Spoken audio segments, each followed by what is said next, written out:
യേശുക്രിസ്തുവിൽ ഏറെ പ്രിയമുള്ളവരെ, യേശുവിൻ്റെ തിരുഹൃദയത്തോടുള്ള ഭക്തി ലോകത്തെല്ലായിടത്തും പ്രചരിച്ചിരിക്കുന്ന ഈ കാലത്ത് എല്ലാവരും ഈ ഭക്തിയിൽ നിലനിൽക്കുന്നതിനും യേശുവിനോടുള്ള സ്നേഹം എല്ലാവരിലും കത്തിജ്വലിക്കുന്നതിനുമായി തിരുസഭ യേശുവിൻ്റെ തിരുഹൃദയ തിരുനാൾ ആഘോഷിക്കുന്ന ജൂൺ മാസം തിരുഹൃദയ വണക്കത്തിനുള്ള മാസമായി കരുതി കൊണ്ടാടുന്നു. യേശുവിൻ്റെ ദിവ്യഹൃദയത്തെക്കുറിച്ച് ധ്യാനിച്ചുകൊണ്ടും പ്രാർത്ഥിച്ചുകൊണ്ടും ഈ മാസം തിരുഹൃദയത്തെ സ്നേഹിച്ച് മുന്നേറുവാൻ സഹായിക്കുന്ന വീഡിയോകൾ ഈ ചാനലിൽ ഇന്നു മുതൽ ആരംഭിക്കുന്നു. പിതാവിൻ്റെയും പുത്രൻ്റെയും പരിശുദ്ധാത്മാവിൻ്റെയും നാമത്തിൽ ആമേൻ. യേശുവിൻ്റെ തിരുഹൃദയ വണക്കം, ഒന്നാം ദിവസം. യേശുവിൻ്റെ ദിവ്യഹൃദയത്തെ പ്രത്യേക വിധത്തിൽ വന്ദിക്കുന്നതിൻ്റെ രഹസ്യത്തെക്കുറിച്ച് നമുക്ക് ധ്യാനിക്കാം. ദൈവപുത്രനായ മിശിഹ മനുഷ്യാവതാരം ചെയ്തുവെന്നുള്ളത് സംശയം കൂടാതെ അംഗീകരിക്കേണ്ട ഒരു വിശ്വാസ രഹസ്യമാണ്.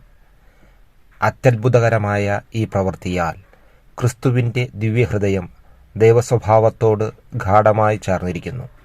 തന്നിമിത്തം ക്രിസ്തുവിൻ്റെ ഹൃദയം ദൈവിക ഹൃദയം തന്നെയാണ്. ക്രിസ്തുനാഥന് രണ്ടുവിധ സ്വഭാവമുണ്ട്, ദൈവസ്വഭാവവും മനുഷ്യ സ്വഭാവവും.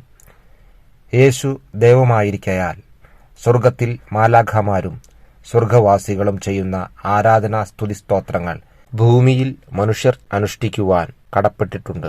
ദൈവികവും മാനുഷികവുമായ സ്വഭാവങ്ങൾ അങ്ങിൽ ഒന്നുചേർന്നിരിക്കയാൽ സഹോദരനും സ്നേഹിതനുമായ അവിടുത്തെ സമീപം പ്രതീക്ഷയോടും സ്നേഹത്തോടും കൂടി നാം അടുക്കേണ്ടത് ആവശ്യമാണ്. ദിവ്യഹൃദയത്തെ സന്ദർശിക്കുന്നതിനായി സമീപിക്കുവാനും ദൈവത്തിൻ്റെ ഹൃദയത്തോട് സംഭാഷണം ചെയ്യുന്നുവെന്ന് നാം വിശ്വസിച്ചിരുന്നെങ്കിൽ എത്രമാത്രം ഭയഭക്തി ബഹുമാനാദരവുകൾ പ്രദർശിപ്പിക്കുമായിരുന്നു. ഈ ദിവ്യഹൃദയത്തിൽ സകല നിക്ഷേപങ്ങളും ദൈവത്വത്തിൻ്റെ പൂർണ്ണതയും സമഗ്രമായി അടങ്ങിയിരിക്കുന്നു.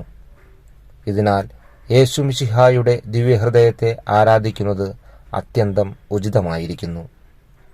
നമുക്കാവശ്യമായതും നാം ആഗ്രഹിക്കുന്നതുമായ സകല നന്മകളും ഈ ദിവ്യഹൃദയത്തിൻ്റെ അനുഗ്രഹം നിറഞ്ഞ സന്നിധിയിൽ ബോധിപ്പിക്കാവുന്നതാണ്. മാനസികമായ വേദനകളാലും സംശയങ്ങളാലും പീഡിപ്പിക്കപ്പെടുന്നുവെങ്കിൽ അധ്വാനിക്കുന്നവരും ഭാരം വഹിക്കുന്നവരും എൻ്റെ അടുക്കൽ വരുവിൻ എന്ന് ആരാധ്യമായ ഈ ദിവ്യഹൃദയം നമ്മോട് പറയുന്നു.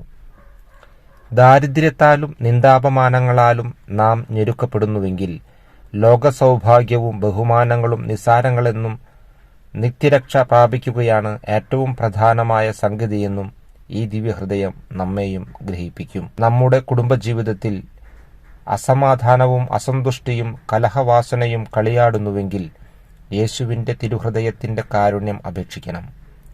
അപ്പോൾ ഈ ദിവ്യഹൃദയത്തിൻ്റെ അനുഗ്രഹം ധാരാളമായി നമ്മുടെ ഭവനങ്ങളിലുണ്ടാകും.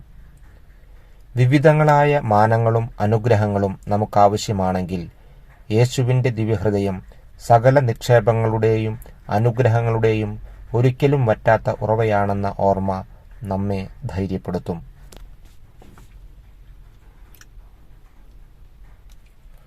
ആകയാൽ യേശുവിൻ്റെ തിരുഹൃദയത്തിൻ്റെ നേരെ ഭക്തിയുള്ള ആത്മാവേ, നിനക്ക് ആവശ്യമായിരിക്കുന്ന എല്ലാ ആധ്യാത്മികവും ലൗകികവുമായ നന്മകളും ലഭിക്കുന്നതിനെ ഈ മാസത്തിൻ്റെ ആരംഭത്തിൽ തന്നെ യേശുവിൻ്റെ പരിശുദ്ധ ഹൃദയത്തോട് നിത്യകന്യകയും അമലോത്ഭവയുമായ മറിയത്തിൻ്റെ വിമല ഹൃദയം വഴിയായി അപേക്ഷിച്ച് സാധിക്കുന്നതിന് ശ്രമിക്കുക. ഈ മാസത്തിൽ ചെയ്യുന്ന സകല ഭക്തകൃത്യങ്ങളും ആഗ്രഹിക്കുന്നതും അപേക്ഷിക്കുന്നതുമായ കാര്യങ്ങൾ ലഭിക്കുന്നതിനായി നിയോഗിക്കുകയും ചെയ്യും. നമുക്ക് പ്രാർത്ഥിക്കാം.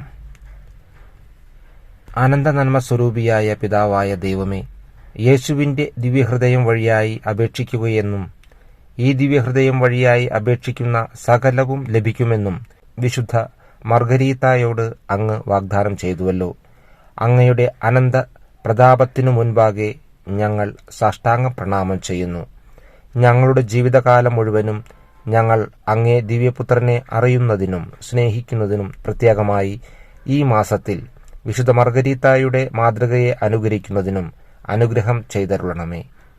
എൻ്റെ ദൈവമേ, അങ്ങിൽ നിന്ന് ബഹുമാനം, ഐശ്വര്യം ആദിയായവ ഞങ്ങൾ ഇച്ഛിക്കുന്നില്ല. അങ്ങയുടെ ദിവ്യനാഥം എല്ലാവരും അറിയുന്നതിനും എല്ലായിടത്തും സ്തുതിക്കപ്പെടുന്നതിനും അങ്ങേ ദൈവപുത്രനായ യേശു ജനഹൃദയങ്ങളിൽ ഭരണം നടത്തുന്നതിനും മാത്രമേ ഞങ്ങൾ ആഗ്രഹിക്കുന്നുള്ളൂ. കർത്താവേ, അങ്ങേ മണവാട്ടിയായ തിരുസഭയ്ക്ക് പൂർണ്ണ സ്വാതന്ത്ര്യം കൊടുത്തരുളണമേ. ഞങ്ങളുടെ പിതാവായ പരിശുദ്ധ പാപ്പായെ സംരക്ഷിക്കണമേ. എല്ലാവരും അങ്ങേ ഏകസത്യസഭയെ അറിഞ്ഞ് ഏക ഇടയന്റെ കീഴാകുന്നതിന് വേഗത്തിൽ ഇടവരുത്തണമേ. നിർഭാഗ്യ പാപികളുടെ മേൽ കൃപയായിരിക്കണമേ. ശുദ്ധീകരണ സ്ഥലത്തിലെ ആത്മാക്കളെ ആശ്വസിപ്പിക്കണമേ. അയോഗ്യദാസനായ എൻ്റെ മേലും കൃപയായിരിക്കണമേ. അനുഗ്രഹത്തിൻ്റെ അമ്മയായ മറിയമേ, ദിവ്യഹൃദയത്തിൻ്റെ നാഥേ, ഞങ്ങൾ അപേക്ഷിക്കുന്നതും ആഗ്രഹിക്കുന്നതുമായ സകല വരങ്ങളും അങ്ങേ ശക്തമായ മധ്യസ്ഥതയിൽ ശരണപ്പെട്ട് അങ്ങ് വഴിയായി ലഭിക്കുമെന്ന് ഞങ്ങൾ പൂർണ്ണമായി ഉറച്ചിരിക്കുന്നു. ആമേൻ. യേശുവിൻ്റെ തിരുഹൃദയമേ, ഞങ്ങളുടെ മേൽ അലിവായിരിക്കണമേ.